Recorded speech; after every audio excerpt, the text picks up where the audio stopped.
नमस्कार my YouTube channel. आज हम पढ़ेंगे क्लास 6। ठीक है, सब्जेक्ट है तुम्हारा एसएसटी भूगोल। लेसन तुम्हारा है 1, जिसका नाम है सौरमंडल में पृथ्वी। ठीक है, चलो फिर शुरू करते हैं। ठीक है, तो सबसे पहला जो पॉइंट है वो है पूर्णिमा। पूर्णिमा हम किसे कहते हैं? पूर्णिमा की रात किसे कहते हैं? ठीक है, जब चंद्रमा पूर्ण रूप से रात को दिखाई देता है तो उसे हम क्या कहते हैं? पूर्णिमा की रात कहते हैं। ठीक है, समझ में आ गया? जब चंद्रमा पूरा दिखाई देता है, पूरा गोल दिखाई देता है, उस रात को हम क्या कहते हैं? पूर्णिमा की रात कहते हैं। ठीक है, अमावस्या, जब चांद रात को दिखाई नहीं देता, बिल्कुल भी नहीं दिखाई देता, ठीक है, तो उसे हम अमावस्या की रात कहते हैं। ठीक है, जो अमावस्या की रात है वो पूर्णिमा की रात से 15 दिन बाद आती है। ठीक है, नेक्स्ट टॉपिक पर जाइए। खगोलीय पिंड। ठीक है, खगोलीय पिंड हम किसे कहते हैं? देखो, जितने भी सूरज, चंद्रमा और वह सभी वस्तुएं जो रात के समय आसमान में चमकती हैं, ठीक है, इसे हम खगोलीय पिंड कहते हैं। समझ गए? ठीक है, अब आप लोग कहोगे कि सूरज तो रात को नहीं चमकता। तो सूरज रात को चमकता है, मगर वो दूसरी साइड, पृथ्वी के दूसरी साइड। ठीक है, अब आ जाइए तारे। नेक्स्ट टॉपिक इज तारे। तारे किसे कहते हैं? देखिए, ऐसे खगोलीय पिंड जो बड़े आकार के होते, ठीक है, बड़े आकार वाले तथा गर्म होते हैं। ठीक है, ये गैस से बने होते हैं और इनके पास अपनी ऊर्जा और प्रकाश होता है। ठीक है, तथा ये बहुत बड़ी मात्रा में ऊर्जा उत्सर्जित करते हैं। ठीक है, तो ऐसे पिंडों को हम तारे कहते हैं। ठीक है, और सूरज भी एक तारा है। ठीक है, मतलब क्या है कि ऐसे खगोलीय पिंड, ठीक है, जो कि इनके पास अपनी ऊर्जा और प्रकाश होता है, ठीक है, और गर्म और बहुत ज्यादा बड़े होते हैं। ठीक है, तो ऐसे पिंडों को हम क्या कहते हैं? तारे कहते हैं। ठीक है, जो हमारा सूरज है वो भी क्या है? तारा है। ठीक है, नेक्स्ट पॉइंट की तरफ आ जाइए। नेक्स्ट पॉइंट है नक्षत्र मंडल। अब ये नक्षत्र मंडल क्या है? ठीक है, तारों के विभिन्न समूहों द्वारा बनाई गई विभिन्न आकृति नक्षत्र मंडल कहलाती है। ठीक है, जैसे अर्स अर्शा मेज, बिग बियर। ठीक है, देखो, अब तारों से जो है आसमान में बहुत अलग अलग प्रकार की आकृतियां बनती हैं। ठीक है, कोई किसी तरीके की आकृति बनती है, कोई किसी तरीके की आकृति बनती है। ठीक है, तो उसी आकार, आकृति या पैटर्न को हम क्या करते हैं? नक्षत्र मंडल कहते हैं। ठीक है, अब देखिए यहाँ पर कुछ एक पॉइंट लिखा है। क्या लिखा है? प्राचीन समय में लोग रात्रि में, यानी कि रात में, ठीक है, अपनी दिशा को देखने के लिए, निर्धारित करने के लिए तारों की ही सहायता लेते थे। ठीक है, जैसे उत्तरी तारा क्या दिखाता है? उत्तरी दिशा दिखाता है। ठीक है, जिसे हम ध्रुव तारा भी कहते हैं। ठीक है, यानी कि ध्रुव तारा कहाँ पर है? उत्तर दिशा में है। ठीक है, नेक्स्ट पॉइंट की तरफ आ जाइए। गिरह। गिरह किसे कहते हैं? ठीक है, जब कुछ खगोलीय पिंड, जब कुछ खगोलीय पिंड अपने प्रकाश एवं ऊष्मा नहीं होता, क्या होता है? जब कुछ खगोलीय पिंड अपना प्रकाश, जब कुछ खगोलीय पिंड में अपना प्रकाश और ऊष्मा नहीं होता, वह तारे के प्रकाश से प्रकाशित होते हैं। ठीक है, तो उसे हम क्या कहते हैं? उसे हम कहते हैं ग्रह। ठीक है, मतलब क्या है? जो भी कोई खगोलीय पिंड, यानी कि जो भी कोई आसमान में चीज है, ठीक है, खगोलीय पिंड है, उसके पास अपना कोई प्रकाश भी नहीं होता है और कोई ऊष्मा भी नहीं होती है। ठीक है, वह क्या करते हैं? वह क्या करते हैं? तारे के प्रकाश से प्रकाशित होते हैं। तो ऐसे पिंडों को हम क्या कहते हैं? ग्रह कहते हैं। ठीक है, ऐसे पिंड को हम क्या कहते हैं, ग्रह कहते हैं। ठीक है, नेक्स्ट टॉपिक की तरफ आ जाइए। नेक्स्ट टॉपिक है सभी ग्रह सूर्य से परिक्रमा कितने दिनों में करते हैं। ठीक है, उससे पहले हम जान लेते हैं, उससे पहले हम सौर मंडल के बारे में जान लेते हैं।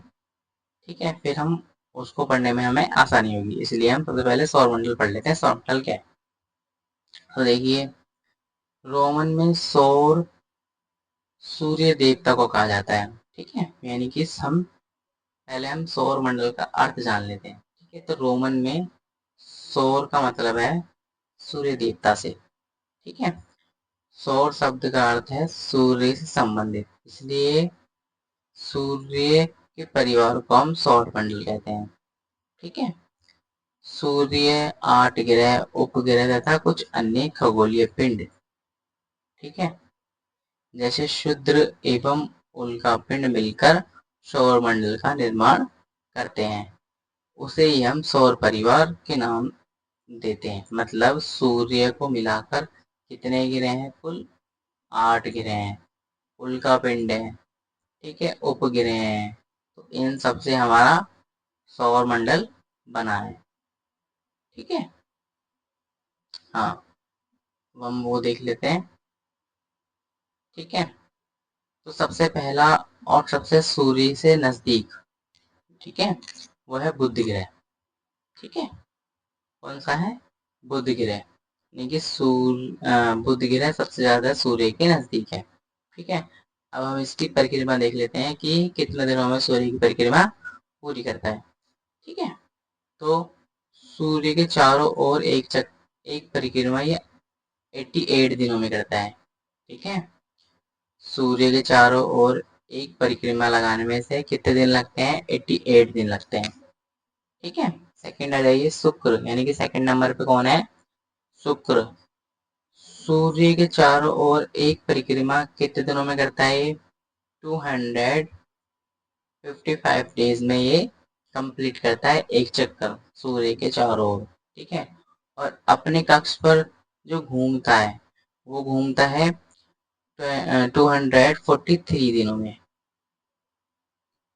ठीक है, मतलब क्या है, ये अपने अक्ष पर भी ऐसे घूमता है और सूर्य के चारों ओर भी चक्कर लगाता है। ठीक है, नेक्स्ट ग्रह है पृथ्वी। पृथ्वी क्या है, जिस पे हम रहते हैं, ठीक है, वो है पृथ्वी। ठीक है, और पृथ्वी सूर्य के चारों ओर एक परिक्रमा 365 दिनों में करती है। ठीक है, और अपने अक्ष पर एक दिन में घूमती है। ठीक है, फोर्थ है मंगल। सूर्य के चारों ओर एक परिक्रमा 687 डेज में करता है और अपने अक्ष पर 1 डे में करता है। ठीक है, और इसके चंद्रमा है 2 और हमारी पृथ्वी का चंद्रमा है 1। नेक्स्ट जो ग्रह है वो है बृहस्पति। बृहस्पति सूर्य के चारों ओर परिक्रमा 11 साल 11 महीने में लगाता है। लगभग तुम्हारा हो गया 12 साल। ठीक है, लगभग कितना हो गया, 12 साल। ठीक है, और अपने अक्ष पर घूमता है 9 घंटे 69 मिनट। ठीक है, और इसके चंद्रमा, सॉरी 59 मिनट, और इसकी चंद्रमा की संख्या है वो है 16, यानी कि बृहस्पति की चंद्रमा कितने हैं, 16 हैं। ठीक है, छठा ग्रह है वो है शनि। शनि जो है सूर्य के चारों ओर एक परिक्रमा कितने के 29 साल 5 महीने में करता है। ठीक है, और अपने अक्ष पर घूमता है 10 घंटे 40 मिनट में, और इसमें चंद्रमा की संख्या है 30 से अधिक। ठीक है, यानी कि इसके चंद्रमा जो है वो 30 से अधिक है। ठीक है, जो सातवां ग्रह है वो है यूरेनस। यूरेनस क्या है, सूर्य के चारों ओर एक परिक्रमा 84 ईयर में करता है। ठीक है, और अपने अक्ष पर 17 घंटे और 14 मिनट में पूरी करता है, और इसके चंद्रमा की संख्या है लगभग 17। ठीक है, 8वां जो ग्रह है वो है नेपच्यून। ठीक है। सूर्य के चारों ओर एक परिक्रमा 164 ईयर्स में करता है। ठीक है। और अपने अक्ष पर 16 घंटे 7 मिनट में करता है, और इसमें इसकी चंद्रमा की जो संख्या है वो है लगभग 8। ठीक है। तो आप इसको अच्छी तरह से पढ़ लीजिए। ठीक है। अच्छे तरीके से याद कर लीजिए। ठीक है। और इसे ये देख लीजिए कि ये जो है ये मतलब सूरज के मुताबिक है। ठीक है। यानी कि सबसे पहला ग्रह, दूसरा ग्रह, तीसरा ग्रह, चौथा ग्रह, पांचवा ग्रह, छठा, सातवां, आठवां, यानी कि सूरज के सबसे पहले सूरज के सबसे नजदीक कौन है? बुध है। उसके बाद शुक्र है। उसके बाद पृथ्वी है। उसके बाद मंगल है। उसके बाद बृहस्पति है। उसके बाद शनि है। उसके बाद यूरेनस और नेपच्यून है। ठीक है। तो यानी कि तो मैं और ये सारा कुछ लिख दिया है। ठीक है। और बता दिया है आपको इस, तो आप इसे अच्छे तरह से पढ़ लीजिए, याद कर लीजिए। ठीक है। अब आ जाइए, देखिए आसमान में दिखने वाले चंद्रमा एक उपग्रह है, यानी कि जितने भी हम चंद्रमा है वो क्या है? उपग्रह है। ठीक है। यानी कि जो हमारा चंद्रमा है उसे हम उपग्रह भी कहते हैं। ठीक है। और ये मैंने आपको समझा दिया है। ठीक है। अब आ जाइए नेक्स्ट। नेक्स्ट पॉइंट है सूरज। सूर्य। सूर्य क्या है? ठीक है। सूर्य सौरमंडल के केंद्र में स्थित है। ठीक है। सूर्य कहाँ स्थित है? सौरमंडल के केंद्र में। ये बहुत बड़ा है एवं इत्यादि गर्म गैसों से बना है। ठीक है। जैसे हाइड्रोजन और हीलियम गैस। ठीक है। इसका जो खिंचाव बल है वो सौरमंडल को बांधे रखता है। ठीक है।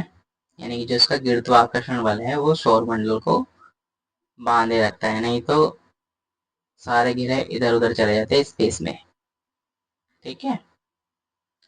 सूर्य सौरमंडल के प्रकाश एवं ऊष्मा का एकमात्र स्रोत है। ठीक है। सूर्य पृथ्वी से लगभग 15 करोड़ किलोमीटर दूर है। ठीक है। ठीक है। नेक्स्ट टॉपिक इज है ग्रह। नेक्स्ट टॉपिक इज ग्रह। हमारे सौर मंडल में 8 ग्रह हैं। ठीक है। सूर्य से दूरी के अनुसार हमने इनको लगाया है। तो यानी कि सबसे पहले बुध, फिर शुक्र, फिर पृथ्वी, फिर मंगल, फिर बृहस्पति, फिर शनि, फिर यूरेनस और फिर नेपच्यून। ये मैं पहले ही बता चुका हूँ आपको। ठीक है। सौर मंडल के सभी 8 ग्रह एक निश्चित पथ पर सूर्य के चक्कर लगाते हैं। इसे ही हम कक्षा कहते हैं। ठीक है। समझ में आ गया? ठीक है। तो देखिए यहाँ पर मैंने एक मैसेज लिखा है। ठीक है। ज्योग्राफी। ज्योग्राफी शब्द का क्या अर्थ है? यानी कि ज्योग्राफी क्या कहता है? ज्योग्राफी शब्द का क्या अर्थ है? ठीक है। तो देखो, जो जौ के 3 मतलब होते हैं। ठीक है। जौ के कितने मतलब होते हैं? 3 मतलब होते हैं। पहला होता है लॉजी, मैट्री और आइड। ठीक है। लॉजी का मतलब होता है पृथ्वी का अध्ययन करना। मैट्री का मतलब होता है पृथ्वी का मापन करना। आइड का मतलब होता है पृथ्वी के आकार के अनुरूप करना। ठीक है। पृथ्वी के आकार के अनुरूप करना। ठीक है। और ग्राफी का मतलब तो बताइए तुम्हें। ठीक है। तो ज्योग्राफी का ये मतलब होता है। बढ़ते हैं हम नेक्स्ट मैसेज की तरफ। ठीक है। तो नेक्स्ट मैसेज है प्रकाश की गति लगभग 3 लाख किलोमीटर प्रति सेकंड है। ठीक है। मतलब 1 सेकंड में 3 लाख किलोमीटर प्रकाश ट्रैवल कर लेता है। रोशनी जो होती है प्रकाश उसे कहते हैं। ठीक है। और इसको हम स्पेस की दूरी मापने के लिए उपयोग करते हैं, प्रकाश की गति को। ठीक है। इस गति के इस गति के बावजूद सूर्य के प्रकाश को पृथ्वी तक पहुंचने के लिए लगभग 8 मिनट का समय लगता है। ठीक है। यानी कि सूरज की जो रोशनी है वो पृथ्वी में लगभग कितने मिनट में आती है? 8 मिनट में धरती पर आती है। ठीक है। आ जाइए नेक्स्ट टॉपिक इस पृथ्वी।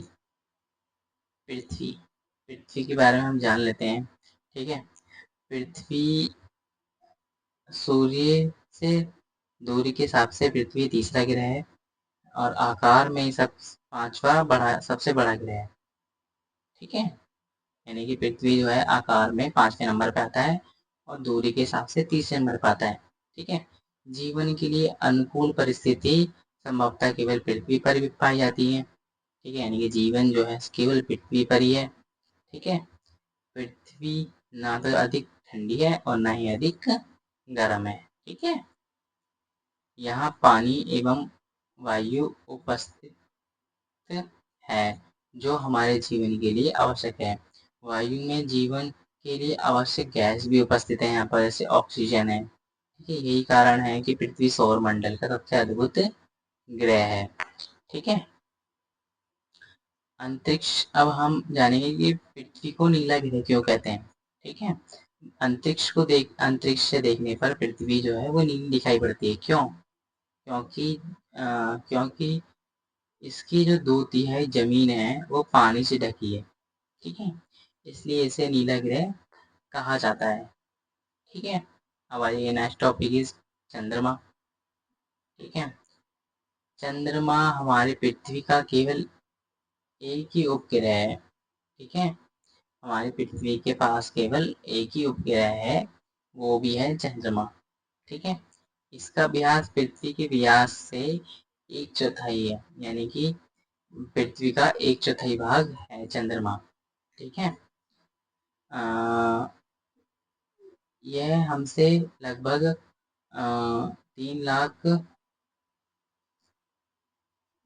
3,84,400 किलोमीटर दूरी है। ठीक है, यानी कि इससे हमारी दूरी लगभग कितनी है? 3,84,400 किलोमीटर की दूरी है। ठीक है, चंद्रमा पृथ्वी का एक चक्कर 27 दिनों में पूरा करता है। ठीक है, लगभग इतना ही समय यह अपने अक्ष पर घूमता है। ठीक है, यानी कि अपने अक्ष पर ही रोटेट होता है और पृथ्वी का चक्कर ही इतने दिनों में लगाता है, 27 दिनों में, और अपने अक्ष पर भी 27 दिनों में ये घूमता है। ठीक है, ये देखो यहाँ पर मैंने एक और मैसेज लिखा है, उपग्रह। ठीक है, उपग्रह कैसे कहते हैं? उपग्रह एक खगोलीय पिंड है। ठीक है, जो ग्रहों के चारों ओर उसी प्रकार चक्कर लगाता है जिस प्रकार ग्रह सूर्य के चक्कर लगाते हैं। ठीक है, ये जो है उपग्रह, ये ग्रहों के चारों ओर चक्कर लगाता है। ठीक है, और ग्रह सूरज के चारों ओर चक्कर लगाते हैं। ठीक है, यानी कि जो पिंड किसी ग्रह के चक्कर लगाता है उसे हम क्या कहते हैं? उल्का पिंड कहते हैं, सॉरी उपग्रह कहते हैं। ठीक है, समझ में आ गया ना? ये थोड़ा इम्पोर्टेंट है, आप देख लेना से सरगे से पढ़ लेना। यहाँ पर मैंने एक और मैसेज लिखा है, मानव निर्मित उपग्रह। ठीक है, मानव निर्मित उपग्रह, यह एक कृत्रिम उपपिंड होते हैं। ठीक है, यानी कि इनको बनाया जाता है। ठीक है, ये वैज्ञानिकों द्वारा बनाए बनाए जाते हैं। ठीक है, इनका उपयोग ब्रह्मांड के बारे में जानकारी प्राप्त करने एवं पृथ्वी पर संचार माध्यम के लिए किया जाता है। यानी कि ब्रह्मांड के बारे में इनसे हम क्या काम करते हैं? ब्रह्मांड की जानकारी प्राप्त करते हैं और पृथ्वी का संचार प्रणाली यानी इंटरनेट, ये सब जो है वो मानव निर्मित उपग्रह से कार्य करता है। ठीक है, मानव निर्मित उपग्रह के माध्यम से कार्य करता है, जैसे इंटरनेट हो गया, ये सब जो है सैटेलाइट के द्वारा कार्य करता है। ठीक है, उपग्रह को हम इंग्लिश में सैटेलाइट कहते हैं। ठीक है, ये रॉकेट द्वारा अंतरिक्ष में भेजा जाता है। ठीक है, एवं पृथ्वी की कक्षा में स्थापित कर दिया जाता है। ठीक है, अंतरिक्ष में यह उपस्थित कुछ भारतीय पिंड उपग्रह। ठीक है, सो अंतरिक्ष में कुछ जो भारतीय उपग्रह हैं उनके नाम है इटसैट, IRS, एडसैट। ठीक है, ये जो है ये भारत द्वारा भेजे गए सैटेलाइट है। ठीक है, उपग्रह हैं। ठीक है, नेक्स्ट टॉपिक पे हम बढ़ेंगे आगे। नेक्स्ट टॉपिक है क्षुद्र ग्रह। क्षुद्र ग्रह क्या है? तारों, ग्रहों एवं उपग्रहों के अतिरिक्त असंख्यक छोटे पिंड भी सूर्य के चारों ओर चक्कर लगाते हैं। इन्हीं पिंडों को हम शुद्ध ग्रह कहते हैं। ठीक है, ये पिंड जो है वो मंगल एवं बृहस्पति की कक्षाओं के बीच पाए जाते हैं। ठीक है। उल्का पिंड, ये भी सूर्य के चारों ओर चक्कर लगाने वाले छोटे छोटे पत्थर होते हैं। ठीक है, इन्हें ही हम उल्का पिंड कहते हैं। ठीक है, समझ गए। लाखों तारों का समूह, एक यह पट्टी आकाशगंगा, यानी कि लाखों तारे जब एक कतार में आ जाते हैं तो उसे हम क्या कहते हैं, आकाशगंगा यानी कि मिल्की वे। ठीक है। और ये इसी प्रकार लाखों आकाशगंगाएं मिलकर ब्रह्मांड बनाती हैं। ठीक है, यानी कि लाखों तारे मिलकर आकाशगंगा बनाते हैं और लाखों आकाशगंगाएं मिलकर मिल्की ब्रह्मांड का निर्माण करती हैं। ठीक है, तो आई होप जो ये चैप्टर है वो आपको समझ में आया होगा। ठीक है, अगर ये समझ में आया है तो मेरी वीडियो को लाइक करें और ऐसे ही वीडियो देखने के लिए चैनल को सब्सक्राइब करें। ठीक है, धन्यवाद।